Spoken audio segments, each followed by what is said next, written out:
मुल्क में जल्द इंतखाबात का कोई इम्कान नहीं, इंतखाबी इस्लाहात मुकम्मल होने पर ही जनरल इलेक्शन होंगे। लंदन में वज़ीर-ए-आज़म शहबाज शरीफ और नवाज शरीफ की मुलाकात में इत्तफाक, मईशत संभालने के लिए अहम फैसले तमाम जमातों को एतमाद में लिया जाएगा।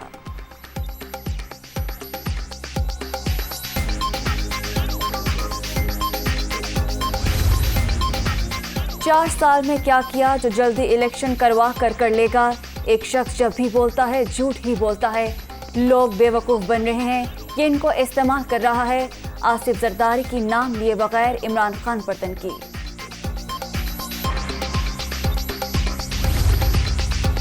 और इमरान खान आवाम को बेवकूफ़ ना बनाओ, अपनी कारकर्दगी बताओ।